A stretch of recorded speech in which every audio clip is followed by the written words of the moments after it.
So we're at the third step, constructing alternatives. So I defined the problem, I've assembled some evidence, and now I've got to figure out some alternative ways to deal with the problem. How do I construct alternatives, and how do I think about constructing alternatives?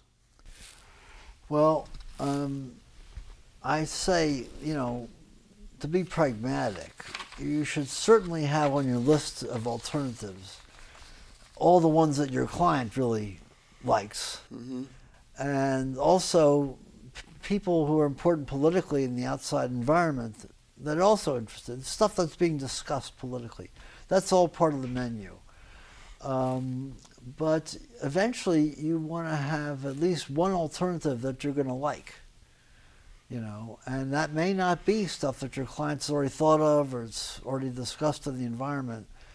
You may have to create it. It's going to be of your own design.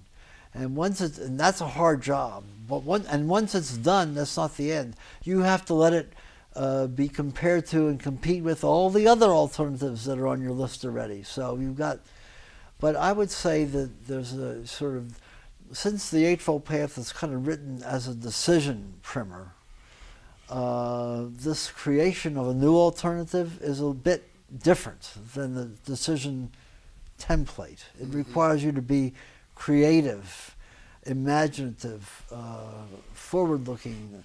I would almost say aggressive in what you think you have to do as a way of a job. So suppose my problem is to do something like improve the transportation system in a city. There's a sense that people can't get to work in a timely fashion. There's too much pollution.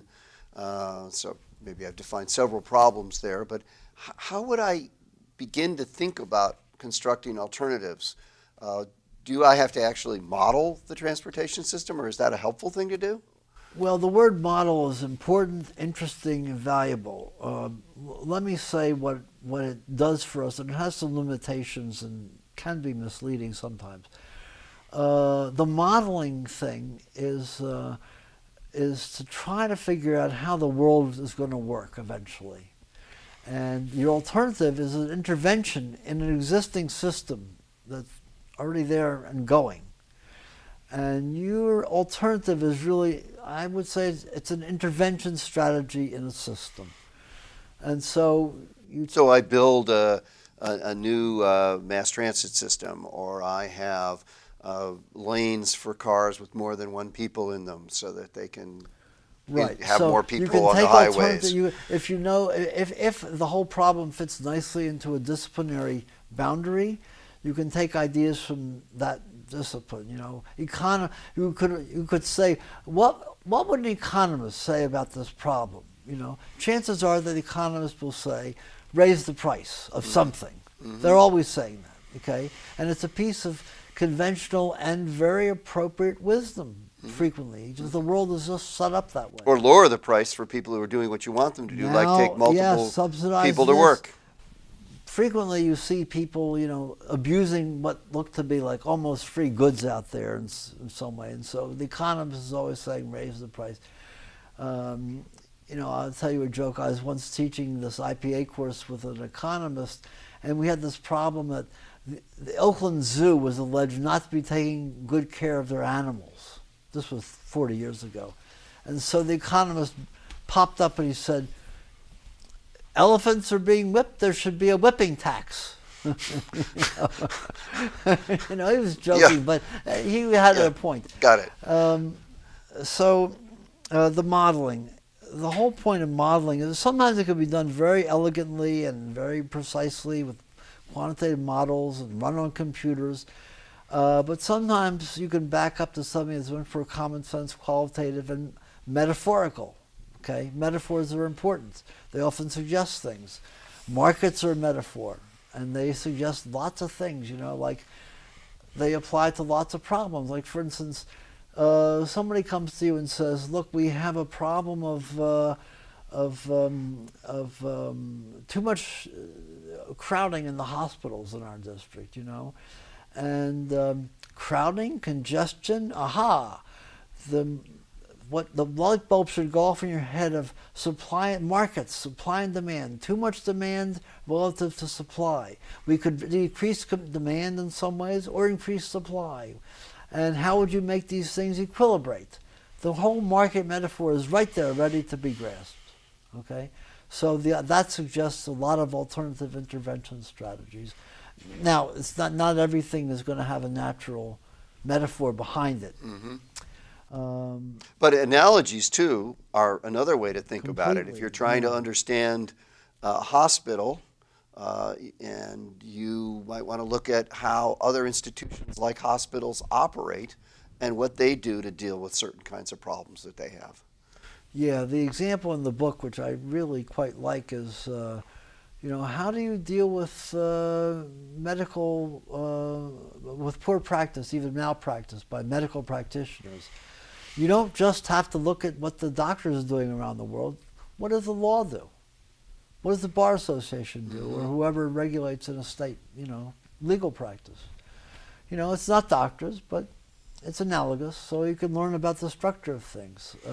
I should also mention here that Appendix B in this 4th edition is a list of things governments do. And it's about, 6 or 7 pages with 14 or 15 different, categories. You read through that list. It takes you half an hour most to read through the list and think, well, could this type of strategy be somehow used in this case? Chances are not. Mostly they're inappropriate.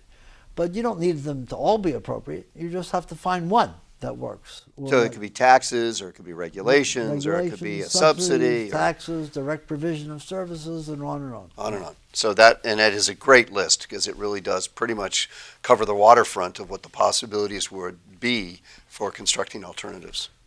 Now, I want to say one word about that. Some people would say, well, this is a very inelegant way to proceed. There should be a theory as to if this is the problem, this should be the solution, and you can have that to a certain degree.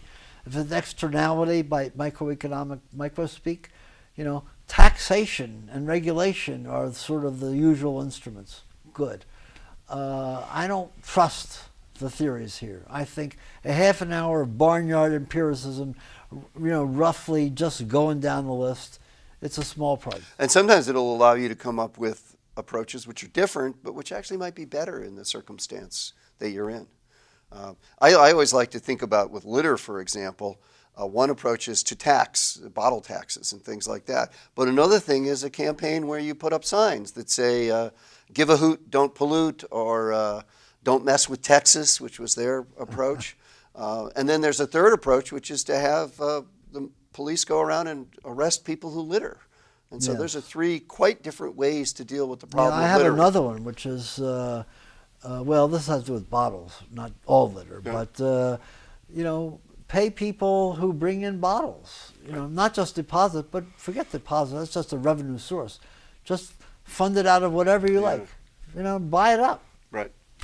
So Boy Scouts will do it. Boy Scouts will do it, and homeless people will do Homeless it too, people it's do it. actually. And then you may have an effect of actually helping the homeless person get some income, and everybody feeling better about that very difficult problem. So that's the end of the construct alternatives, and we're about to go on to the next section.